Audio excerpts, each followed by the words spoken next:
just starting our general Hi. preparations. Hi, Hannah. Do a test. Do a test talk. Say something. Yeah. Is it okay? I just had this like chair I was sitting on and it had a really weird sound, so I just stood up. I'm gonna be standing. It's all good. Can you hear me properly? Yeah, it's all good. It's all good. Sweet. So I'm gonna go to Twitter and I'm gonna start our spaces also in the Yeah. meantime.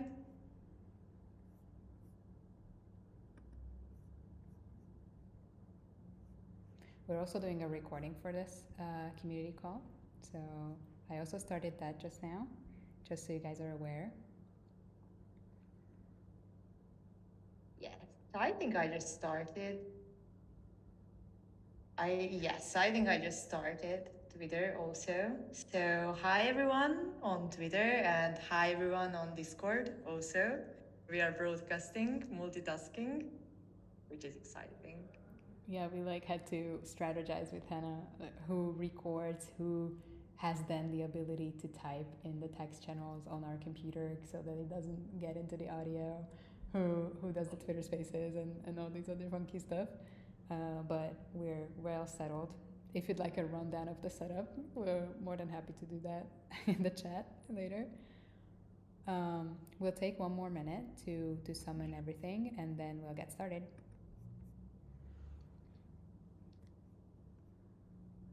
We can just start with like a quick team update, like some project introduction for everyone who is maybe new here. So yeah, gonna be exciting. I hope everyone can hear me on Twitter also. I think It's you'll be gonna be fine there. recorded there also. Yeah, the Twitter's also recorded. Okay, this is also the first time that we have the setup of event stage, which is a really, really good time. Previously, we haven't started doing the event stages because we wanted to present something like share screen or do like a little presentation for you guys. This is the first time where we're only talking, so the event stage makes sense. But it's also so much better for moderation because we don't have to worry about muting people who forget their microphones are on. So this is much lighter. Okay, let's dig into it. So the today's agenda is we'll have like a small team and project introduction as usual, as Hannah mentioned just now, and then we'll get more into team updates, a little bit of product updates, just a tiny one, no in the weeds, because today's community call is heavily focused on our community strategy, and like it's essentially like I'm jokingly saying that, but it's like an intro to a masterclass of like community strategy and how to consolidate growth and redesign the whole thing, even though you had something that worked, but then you grew and then it doesn't work anymore. So we're gonna deep dive into community segmentation and how to design a community onboarding flows and layers and everything. So yeah, let's dig in. So a little forward, Hannah, would you do that? Yes. So, hi everyone, my name is Han, and I'm here with Reka today. We are the non-techie part of the Guild XYZ team. I don't know if you are like really familiar with what we're doing here or you're just new here. Actually, we have a tool which is like a membership management tool, like platformship management tool, and like we have new like quest opportunities also that we are cooking up in the back. um, so basically what this community call is about, like Reka said already, like strategic community management, membership layering, and this is a special kind of community call because this time we really hit home. As I said, like we are really focused on membership management, and now we would like to talk about our own kind of membership management, like how we are like experiencing and experimenting with it, so we can help other community builders like admins or just wannabe funders to learn along with us. Before we get started, we're gonna say some quick community team and product updates. And I wanted to say it in advance. If you have any question or anything that you would like to share with us while we are talking here, you can type everything in the stage text. And also there's one more thing is our community events now are recorded and uploaded to our private YouTube library. So you can listen it again, or the ones who couldn't make it to here with us, like they can tune in afterwards. So I will kickstart it with the update part. Before we go into the strategy, I wanted to say some words about like what we were doing in the past like 2-3 weeks. We had some weeks of self-development in the team, which was basically meant to help everyone in our team to develop in their own areas of interest where they are working and get ready to kickstart September. And actually, it's funny because we had this self-development week where we wanted only focus on like improving ourselves, but yeah, it's like jokes on us. It was at the same time when the Arbitrum Guild just started like growing really heavily, and now they have like 47,000 members. So it was like kind of a mix of self development and troubleshooting at the same time. But it was kind of like a team building experience also. But we were really happy because we had another opportunity for team building. Our colleagues just organized a team building day for us, and we went, for example, like what we were doing. Oh yeah, like having lunch together, like going paintball, like playing paintball, and like having dinner and like having some bonding time with us, like with each other. So it was super exciting. It was a also very responsible, but also very fun week. I personally had a little time to, well, first time in weeks that I had brain space to think about stuff that I'm interested in, and I just like directly things that have to be done.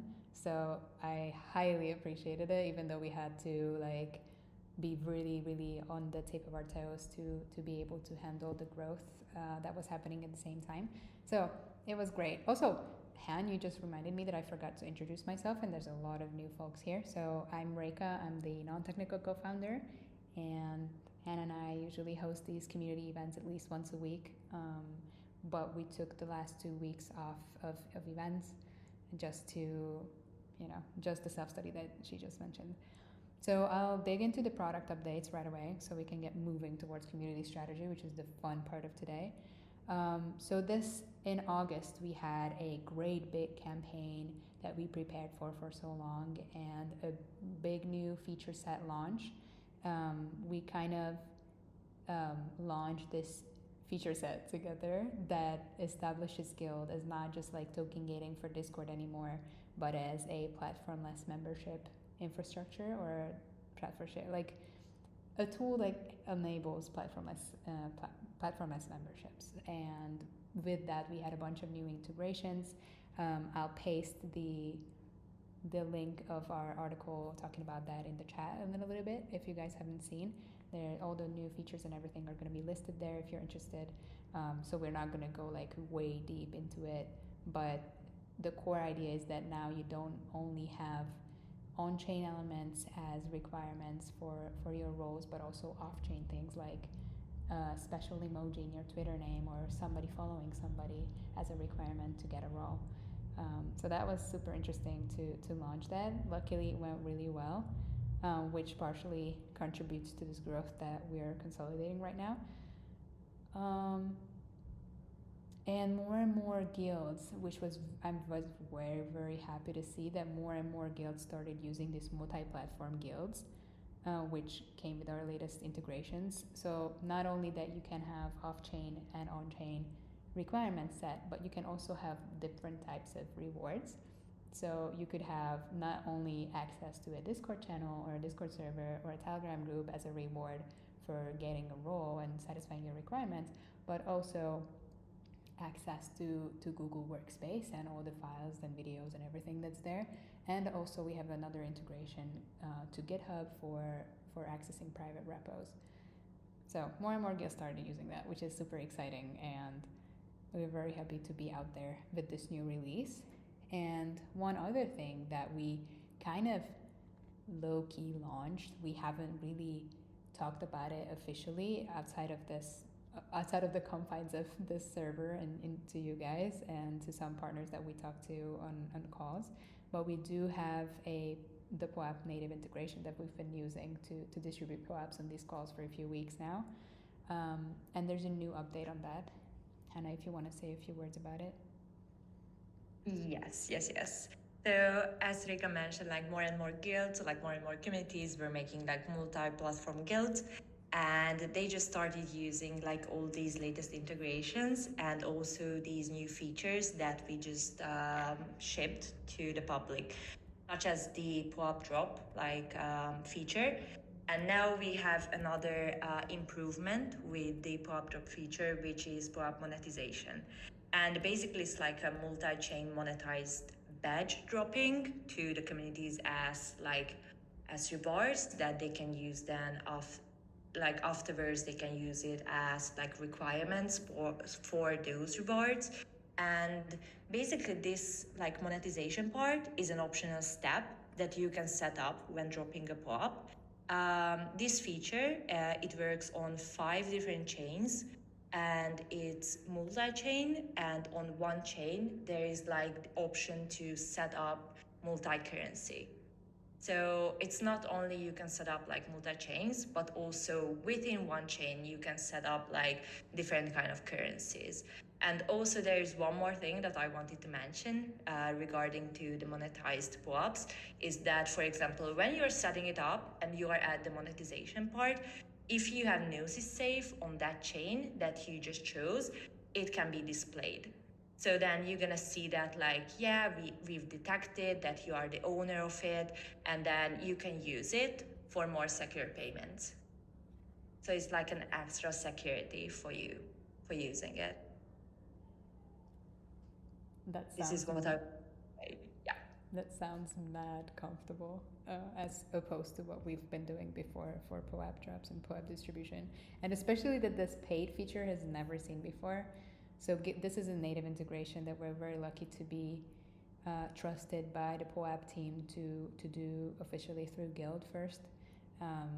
So we still haven't announced it publicly yet, but it's a live feature, and that's kind of almost like our launch strategy, is to see how our own community and a few adjacent projects start using it, and then announce it to the public as well. If everything's going well, it's taken as it should be taken, or as we imagine the community will appreciate it. So yeah, that's kind of it. Yeah, I think that's done with the product update. I'd love to get into the community strategy part. Yes.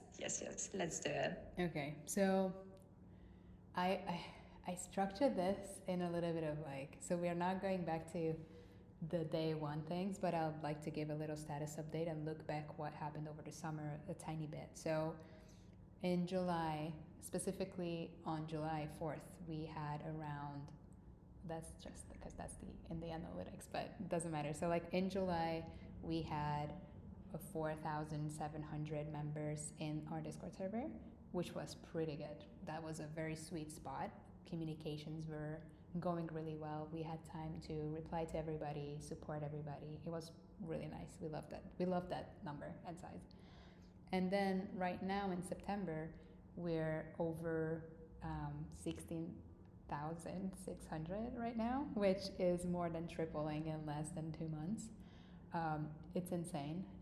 I know everything in crypto grows so fast, but we're over here, we're very big fans of slower, more conscious growth and organic growth. And this has been a little, well, not scary, but we were like, oh, shoot, we have to take action here and really, really pay attention to this community that's growing here so that it keeps growing in the direction that we'd like it to, and the sentiment and the vibe that we already cultivated and built for the 5,000 people that we already had 2 months ago. So yeah, he had to make some changes, because this like majorly shifts the game in every aspect in a way. The way your channels are working in a server, how you moderate, the whole support needs, the engagement, the onboarding, the the core principle of like community management is like how we can provide value for the whole community, like how admins and the team and everybody can think about providing value back.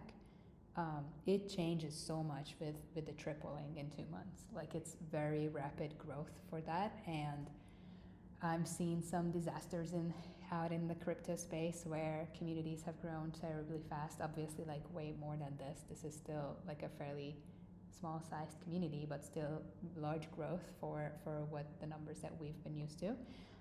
So we need to reevaluate. We're not scared of this. We just need to reevaluate because we want to make sure that we keep the value and keep the strength that we had and the vibes, the high vibes that we nurtured in the community before. So this is a period for strengthening for us right now, and it came in handy that we had these 2 weeks of sort of reflection. Well, we had like a few hours more per week for self-study, but it came perfectly in handy for this. So why did this growth happen? I have 3 major reasons for it that we've seen. One of them is that we just launched our new feature. We just had our new feature launch, and we had a gigantic month-long campaign for that, and we planned for that for more than a month. So, we can see that it went really well. That's why we had new inbound of Guild members, but also like users of Guild as well, like admins and everything. So that is kind of rewarding us in growth like this as well. Second is that we started distributing with our native POAP integration. We started very, very consistently distributing POAPs on our community events, which you have to know that if you're doing that, it's a great incentive. We love doing it. It's a great tiny little gift for your attention and appreciating you for being here. And also for later in time, it's great for telling, it's an NFT. It's an on-chain marker for who has been there for you for over a year. Some of you have been here for over a year. Well, not over a year because Guild's not that old, but almost a year. And it's great to know that further down the line, and we can segment the community based on that later. But there's a bunch of communities online that are built for farming out POAPs.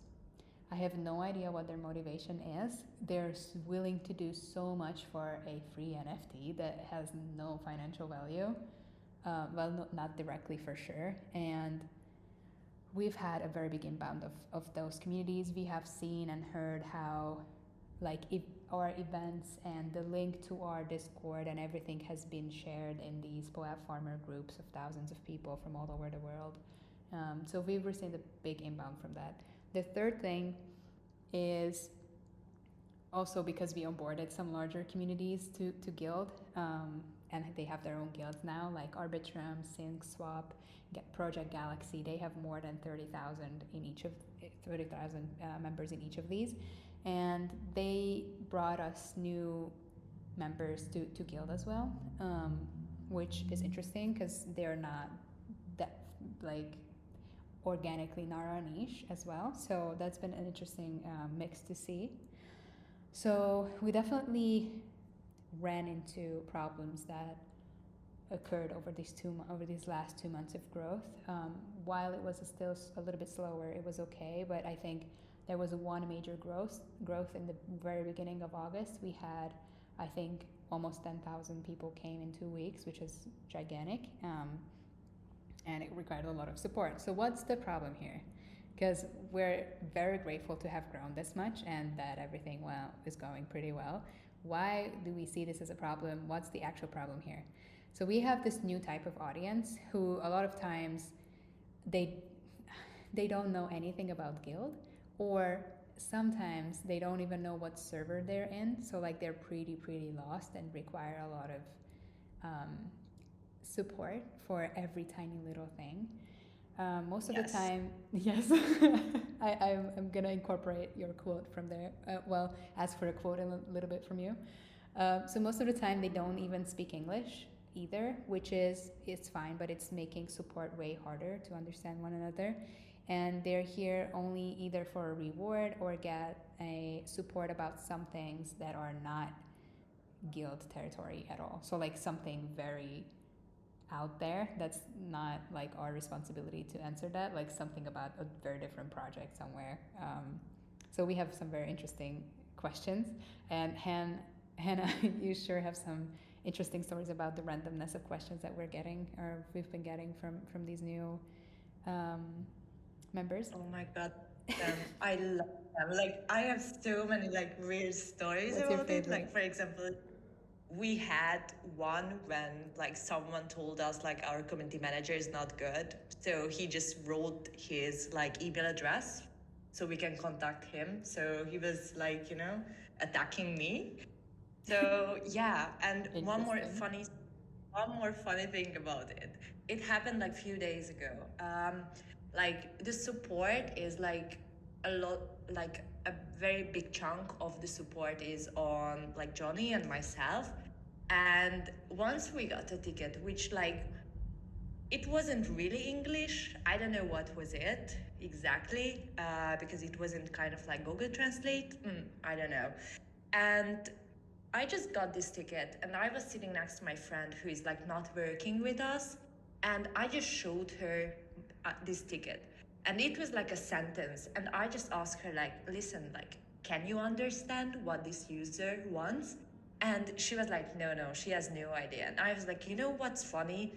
Johnny and me, like, we can understand. And I was thinking, like, you know, when you have a kid and nobody can understand what your baby is saying, just you, because you are the mom. And this is how I kind of feel myself.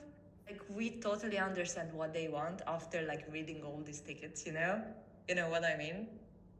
I hope it Yeah, makes you kind of sense. learned the special language. But so Yeah, like the yes. second problem coming out of this is that this way we are so focused on the support that is not even relevant to guild or any of the processes here, and we have like spent so much time deciphering what the questions actually are that we don't have enough time to provide enough support and value to the relevant parts of the community or the more relevant parts of the community. This is a second problem that is very visible to us right now. We would need a very big team to be able to continue this if we're going like 10 times this much or we're continuing anything close to this rate of growth. Um, and we'd not like to do that, so we're gonna optimize, but we'll get that later. And the third problem that we can identify is that I think this is one of the most important ones, at least for me, that's like the most visible one, is that the important pieces of information and conversations get lost in the noise because there's so many um, random texts and hellos in irrelevant channels that the path to finding valuable conversations and like these more exclusive spaces where there's more um, relevant things happening, it's almost becoming impossible. And you know, to find through these like when poop kind of texts that sometimes are happening in the chats. So I think this is my biggest problem right now that we're trying to solve. We don't want the value of the community and the vibes to get lost within all the noise. So what is going to happen next phase? This is not the type of community that we'd like to build and cultivate. Our goal was always to help other community managers or wannabe or community builders in to become better and just, you know, level up your skills and to really share what's going on in the back, being very transparent about what we're doing, like what we're doing right now. Like this is pretty, I think, full transparency here that's happening on this call.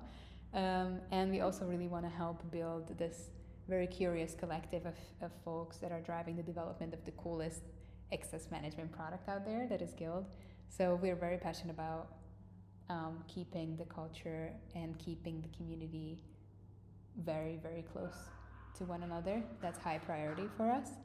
And after this phase of growth that we've experienced, and whatever other organization or community we're talking about, if there's a big phase of growth, there always has to be a phase of strengthening. Otherwise, the community or organization will lack in value, cohesion, and it will kind of fizzle out. Just think of like a plant that's growing really fast in this green little thin stalk, and if the flowers on the top of it, but the stalk is growing really fast and it doesn't have time to thicken itself, the flower is going to end up being on the ground, so it's not going to get pollinated. So that's kind of a metaphor here, but you really need to take time and sacrifice some growth for strengthening, because this is the only sustainable way that you can grow anything really well.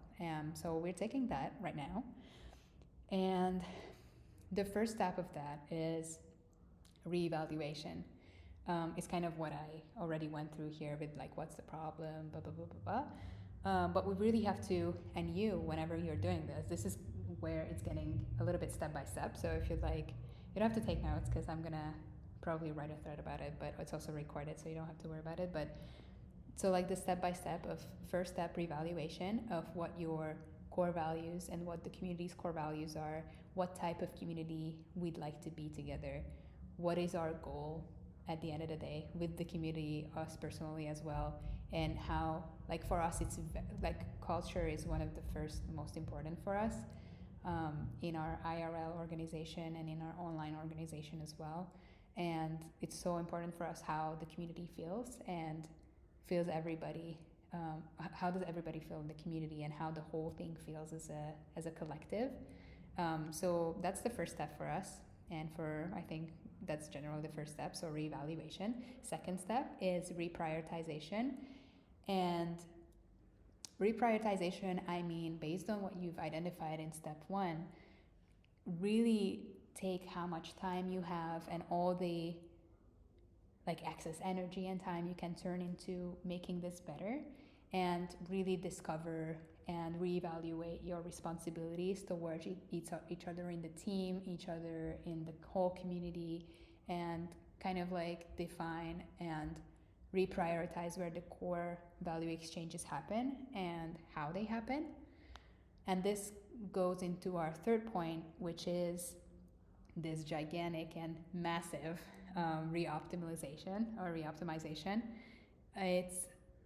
Well, in our case, it's not going to be terribly big, but we're definitely doing some revamping and optimizing, both on our onboarding flow, both on our knowledge sharing and our support mechanisms as well, because we'd like to retain our core values and the core culture that we've built. So then you go to the next phase, which is what we did with Henna, is a lot of research about IRL orgs, about other Web3 orgs, kind of digging through everything in the space that you can find on the internet, and like looking to other examples and trying to find better management tools, better analytics, better ways of like historically better ways to manage communities and build this up and share knowledge and exchange values, and like what other events you could organize, like go into the details of like all the processes of the community. What other support systems are there? Is there a better ticketing tool for support and question handling? Like how can we better optimize that and go into detail? So heavy research. And then we are very, very blessed of having a pretty good rep network, so we could go and ask for advice. These are from friends, other people in the space, and also not Web3 people, which is also an interesting resource, but not neglectable, I think, because there's so much great knowledge. We try to reinvent a lot of things in Web3, but there's so much, especially regarding organizations and communities, there's a lot of things that worked so well in Web2 that it makes sense to take some knowledge from there and advice, and just kind of like Web3ify it a little bit, you know.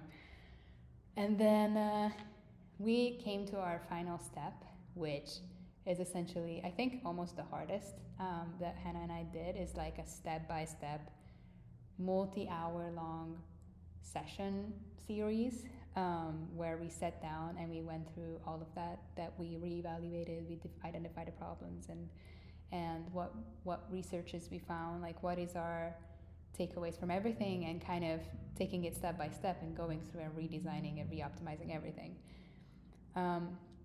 I'd like to say a few words about designing segmentation of a community. I don't like the word segmentation. To me, it has like very negative, probably not just to me, it has a little bit like negative connotations, but I don't please hit me up in the chat if you have a better word for it. But the idea is that this segmentation of members and community and designing that really well, it's magnitudes more important when you experience this level of growth. And these segments help a lot with like social signal. Sorry, mess up words.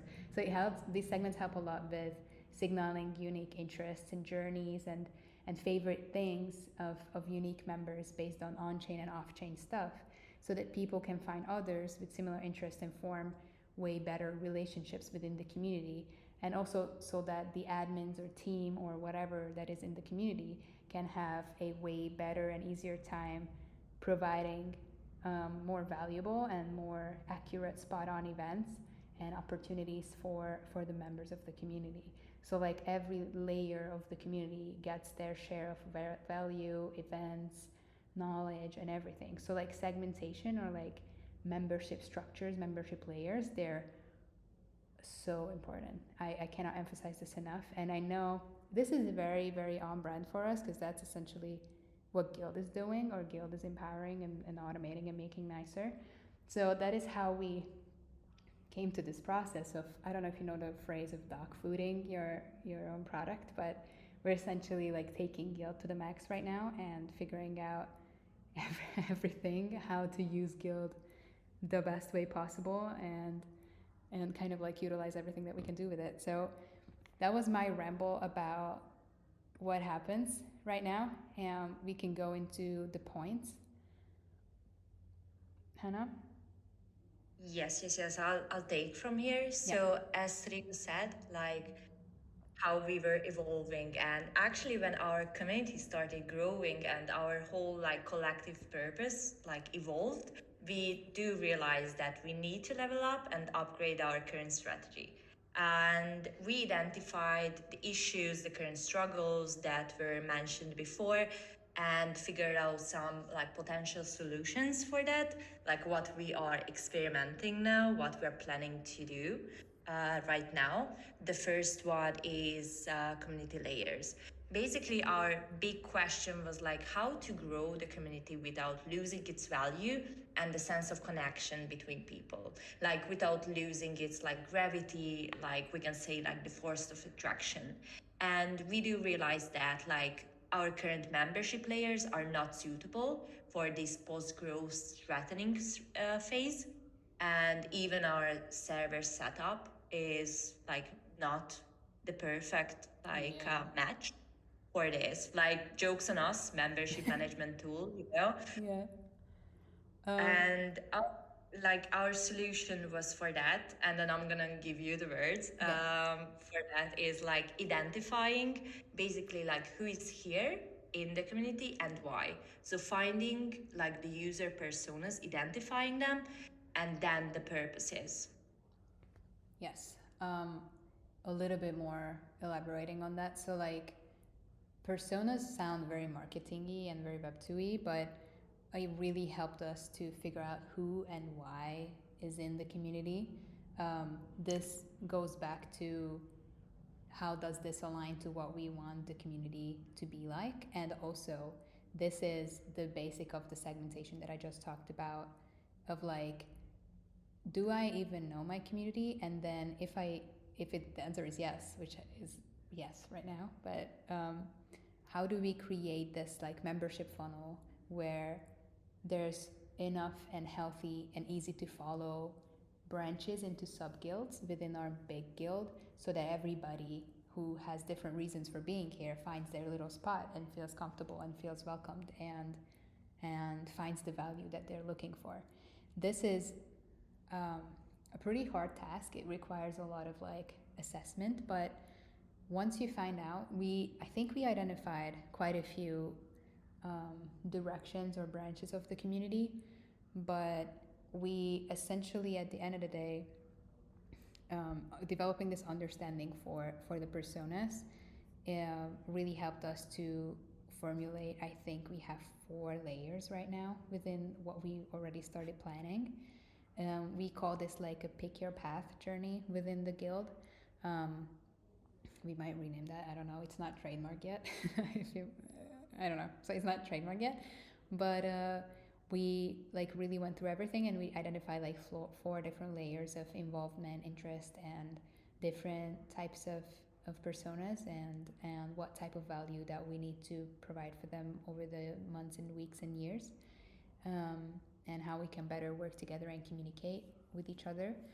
Um, and along that, we set up or decided and re-evaluated the server setup and how these four layers correlate to where and how the conversations are going on and what type of server channels do we need to have. So there's a bunch that we're going to delete, and there's a lot that we're going to only open up for deeper layers of the community. So like our idea of layering of the community is that there's like layer one, that's everybody, even the people who got the invite link through like a spammer or a POAP farmer group on Telegram and didn't even like join the guild on our guild's page. They're not guild members yet. We have to think of that, and then we have to think of people who are guild members but they don't really vibe with us and they don't necessarily want to do anything. They're like a very, very general, just entered the community, and they probably either engage or just hang out sometimes, but don't really do anything.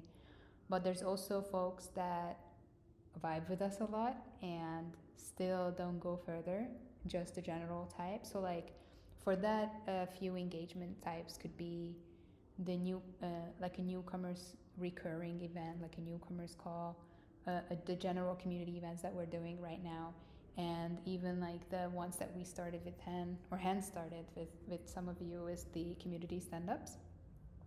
So like these types of like more general chat types and general event types. And then as you go deeper and deeper, we can identify based on your own choice of what interests you. Are you more a devy person? Are you more a community manager or that type of interest? Are you more a business developer? Like, do you all have your own project in the space? And kind of how you can move along the layers. But I think we could get into the second point. By the way, we have 4 points, just so you know where we are. We could get into the second flow, or second point. The second point second pain point we just identified is actually regarding to our onboarding flow, because the community's onboarding process plays an essential role in like member engagement and retention. And we just started thinking like, how could we make our own onboarding flow like more effective? Because like all members start on the outer rim. If we imagine it like this, like if you're visual, you can, imagine like that way, they are on the outer rim. And some of them like become highly engaged members and orbit faster down at the center. But like the big question is like how people can get into the community and how they can get like more engaged. And this is basically like the whole like membership life cycle, because they come here, first they explore and then they participate, and then eventually, for example, contribute. And then after that, like in the future, if we are talking about governance and different kind of pods, they are leading.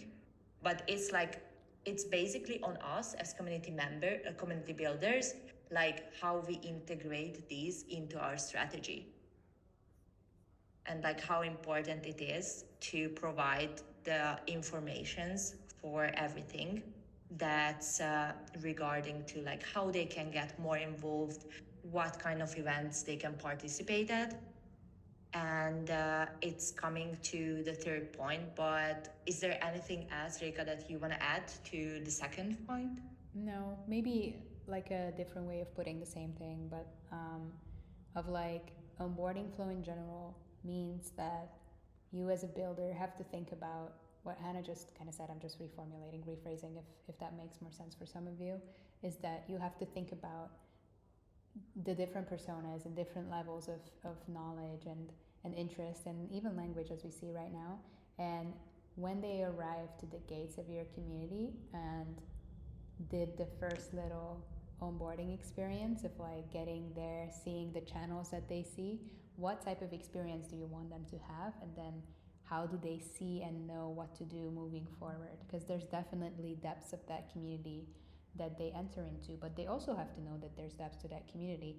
And whenever you go into like a server that's like, they're so overwhelming sometimes because you instantly get to see everything when you enter. And I'm part of a bunch of different Discord servers where it's a lot of empty channels and a lot of channels where I don't know, you just see everything once you enter, and there's no clear education or this onboarding flow of like what direction you're taking. It's like if you're like in an adventure game or something and you see the whole map, see everything, it like kind of loses some of its importance. Like this, also discovery is like your own discovery, discovering and picking your own path within the community and this whole thing, this whole space that we're building is super important so that you can actually find the things that you're looking for, and like every member finds what value they cherish most, and they don't have to read everything else that's happening that's not relevant to them as much. But you also have to think of providing information about what else is out there. Maybe they changed their mind, maybe they developed into a different person over the months, and they're also interested in different types of communication and value of your community. So we can go into number 3 right now, I think, about the information flow. Yes. Actually, like as Rika said, also like it can be really overwhelming when there's like a bunch of information when you just enter, like up and entering. But still, we do need to reevaluate like what information we provide and what is the flow of this information that we actually provide. And this is the third point. For example, regarding to onboarding, if we talk about onboarding, like new members are like super receptive to the communication, like how it's happening within the community, like, you know, like receptive to the whole vibe, like how we are talking to new members, new joiners, like what kind of opportunities they have to talk to us, like how they can like comment, how they can send messages. And also for old timer members who are like with us for a longer time, they still need up to date guidance about the whole project, how it's happening, like what's going on within the community, and also like how they can get involved more. And this is when the third question is coming up, is like, if we have all the information, how we can better communicate them, like all this important information about our own purpose, about like the core values that we represent, and what they can add to this community, and so on. For example, if we are talking about this, we can also ask ourselves, like, when newcomers are coming to the server, like where do newcomers can get stuck when entering the community? So for example, when you have a specific onboarding flow, and then you see that like not a lot of people are coming through, or for example a lot of people are coming through and they are on the wrong channels, like you can ask yourself, like where do they get stuck, or where there's like misunderstanding, like there's, you know, something shifting away regarding to like clearing the air on all this info. And what we figured out for this, like what we're gonna do is like we're gonna evaluate the current flow. We're gonna just take a look at our servers as new joiners, and we're gonna find bottlenecks, like where members aren't moving in, or where members are just floating in without like, so for example, why do we have like support questions on the partnership channel?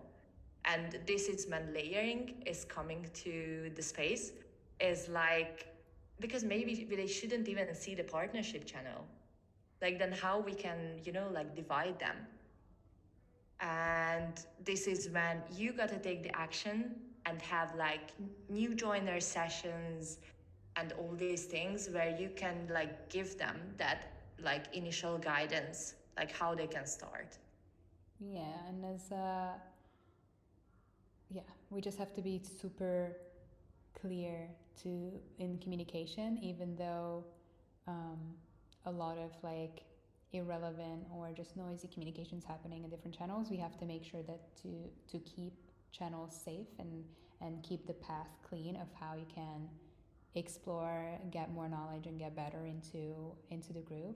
And also, as Veston saying in the chat, ongoing updates for each persona, resources and data, and etc.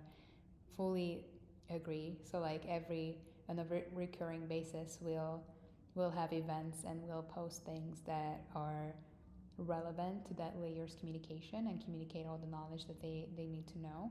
But also we want to set up more transparent paths as well that don't require us every time, but we'll make sure to have consistent communication as well.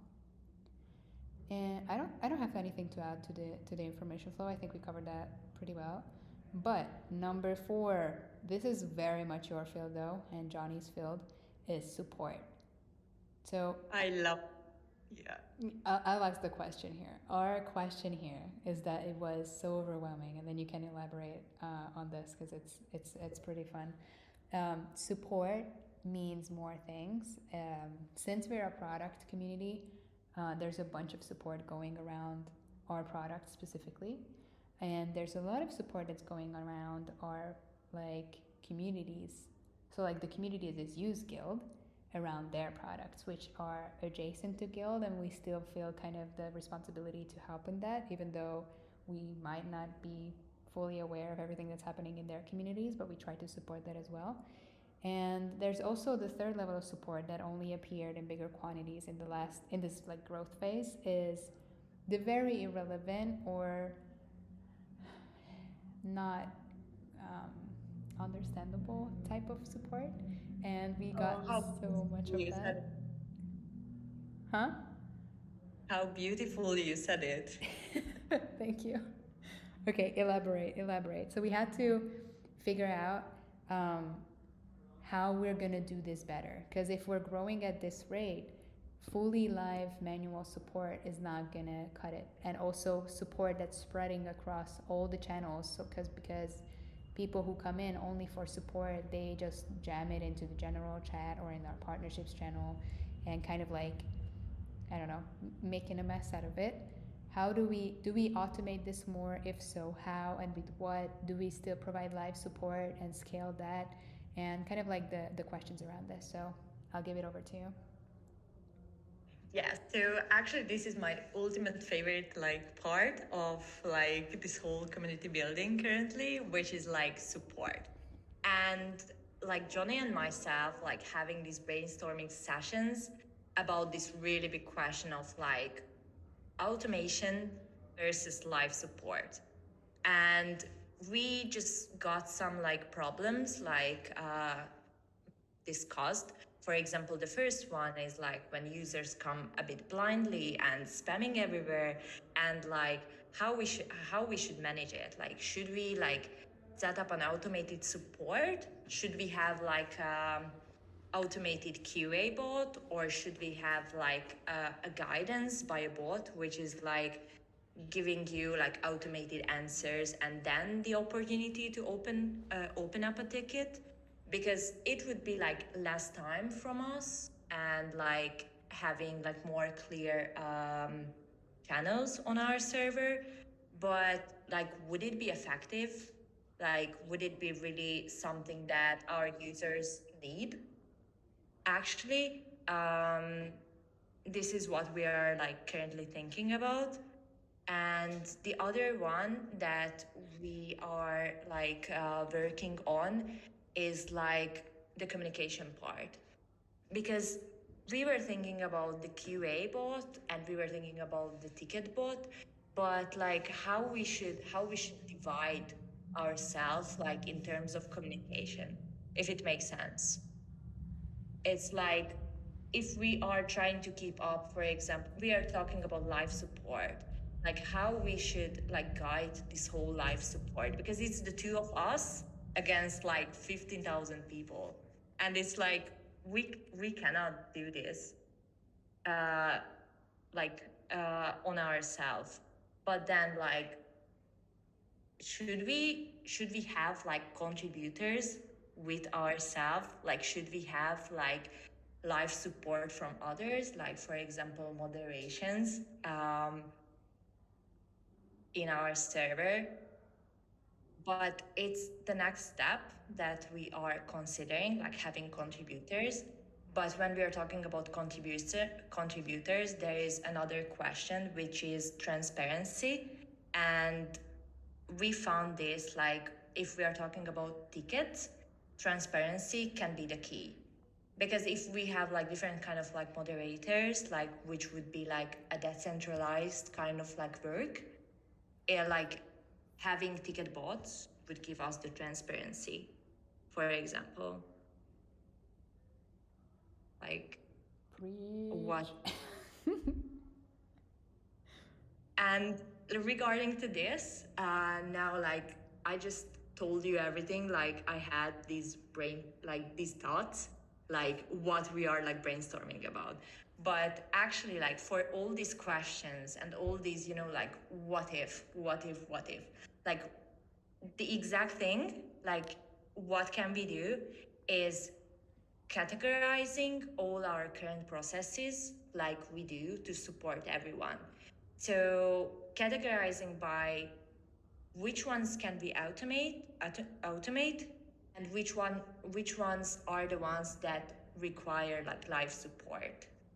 And what we're doing now is like we are in the middle of like brainstorming sessions, and we're gonna just start experimenting afterwards. Like we're gonna go into this learning cycle.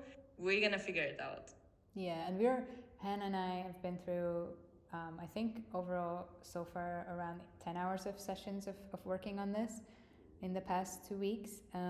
We're going to continue and kind of getting into what's next, this strategy-wise, and how we are moving forward with this, is that we're further deepening this thinking that we have about the membership layers and this whole funnel that we're building, make it as open, as nice on the onboarding experience, and also the information, make it relevant and enough and at the right places, and making sure that everybody with different interests kind of finds their own spot and finds their little home within the community, and the other cool people that they might like hanging out with, because that's the other value add of this community, is that we kind of like each other.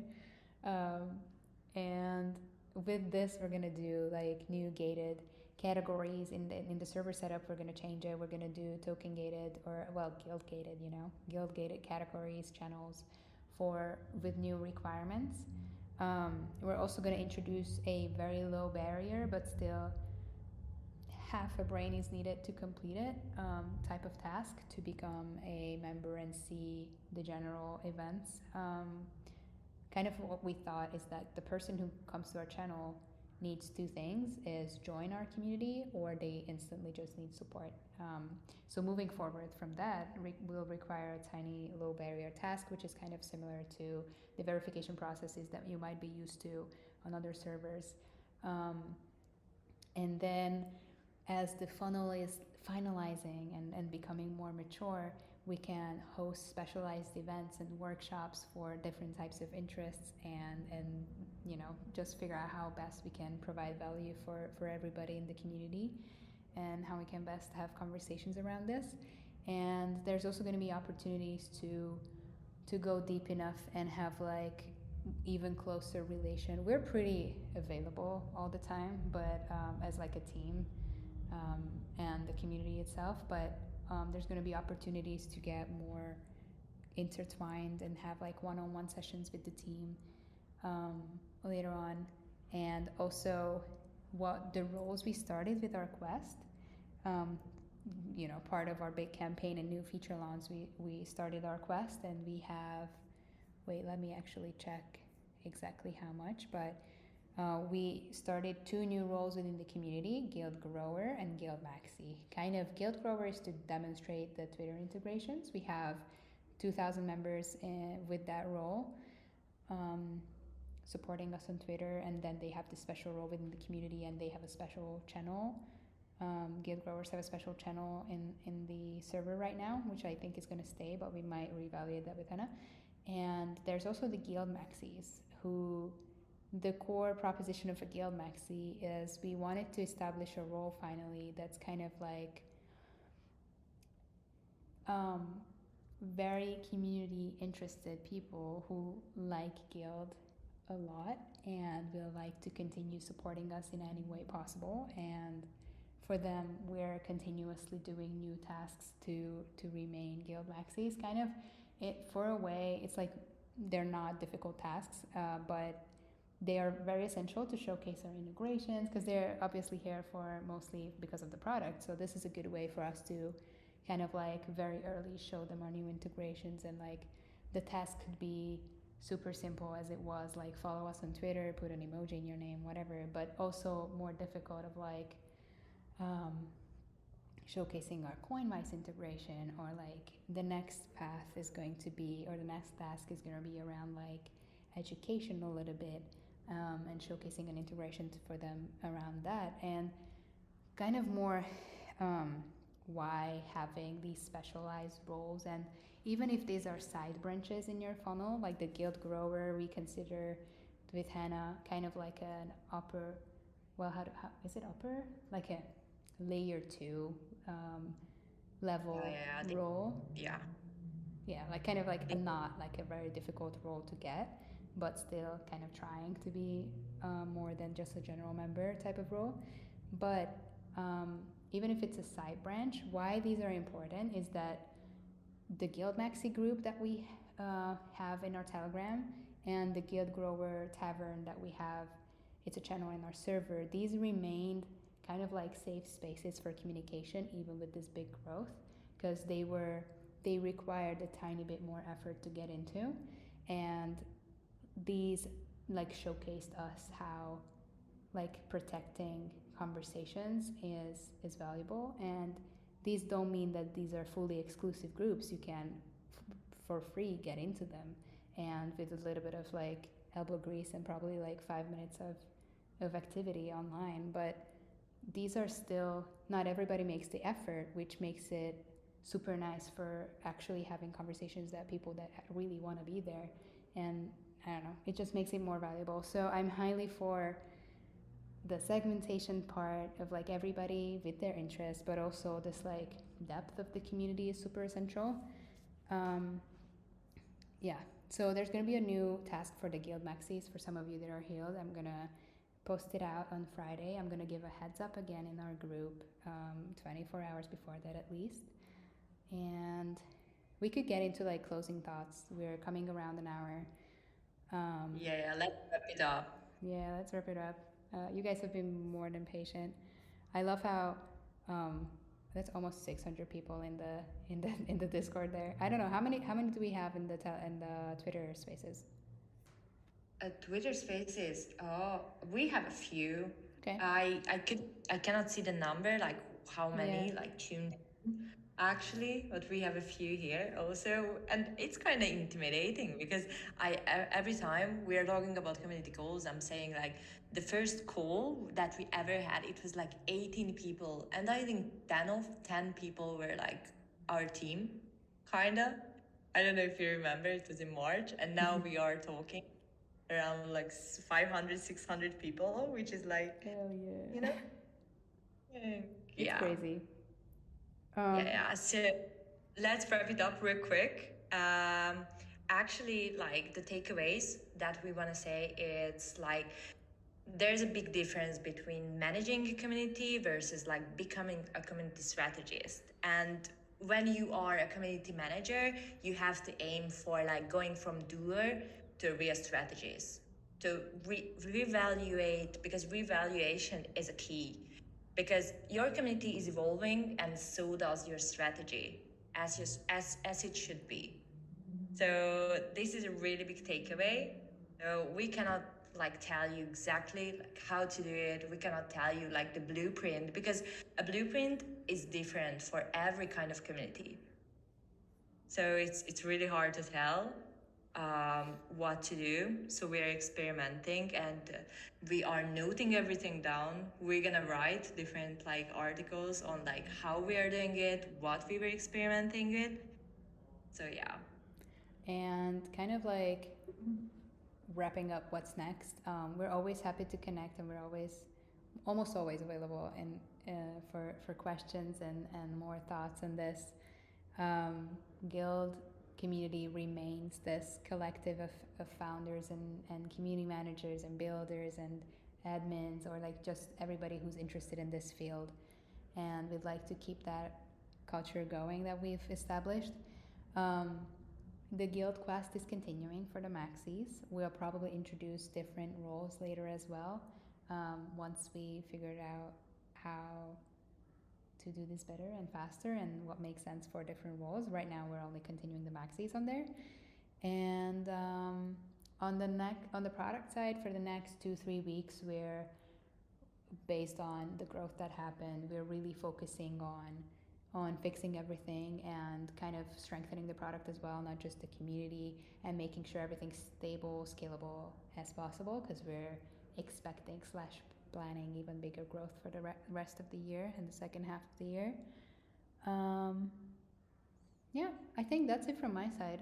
Hannah, anything you'd like to close with? But I think we covered mostly everything. We could do like part 2, part 3 / maybe a postpartum later of the growth. This was kind of like a postpartum, but maybe like postpartum of this whole strategy and how putting that into practice is going for us later. Yes. What I want to say as like wrapping it up, what's next is there was one question, actually I saw it in the stage text and I replied to it. It was about the Gitcoin grants, and actually like we are partnering up with Wonder, and they were kind enough to reach out and offer this D&I opportunity, which is like diversity, equity, and inclusion like opportunities for Gitcoin grantees. We are working on the final touches. There's going to be more details coming soon. So we're going to talk about that one also. Okay. Thank you everybody for joining. To reevaluate, this was Reka. I'm Reka, the non-technical founder. Hannah, our gigantic community manager / now strategist as well. And thank you for coming, everyone. And I'd like to keep doing these in more detail, maybe in a context of workshops for the in-depth layers of the community, not just in a general call. So thanks everyone for coming. Let's close this. You have things to do. We have things to do. Very glad to be hearing from you again. And if you have questions, reach out to us like usually. And see you later. Oh, wait, we have one more thing. Uh-oh. Yeah, we have a tiny badge ready for you guys. I was setting up everything as like saying thank you to you all for like tuning in. We have a pop waiting for you. I just set it up. I was a bit silent because I was like managing everything. You're gonna find it under the stage tags, and I'm gonna send the button now, and you can grab your badge. Just a second, it's sending. Are you doing it in the little... Okay, so to reevaluate or recoup in the little purple heart channel? Yeah, the little purple heart. Okay. It's live. Yeah, the button's out. I'm wondering if the number is gonna go up. We have 565 people right now in the call listening. Let's see if it goes up or not. Because that's the farmer behavior. But we have enough POAPs, so it's fine. Yeah, no worries. If you're here for the vibe, if you're here for the pops, just go on. I got you covered, guys. Okay, my pop is being added to my collection. Let's see. Oh, sweet. Nice. Yeah, it's working properly. Yeah, of course. Well, we had a lot of, like early testers. Okay, for me it's done. I think everything's gonna be okay with the drop. I really like how it's going through the payment processor right now. It's a different experience. Oh, someone just like saved it. Okay, you like the design? Okay, I see it in the stage text. Sweet. Sweet. All right, guys. Thank you so much for being here with us. It was a bit longer call, but it's something that's really important for us, and we do wanted to share all our insights with you guys. Yes. Thank you, everybody. Have a great day. Thanks for joining. Bye. Bye bye. Bye bye.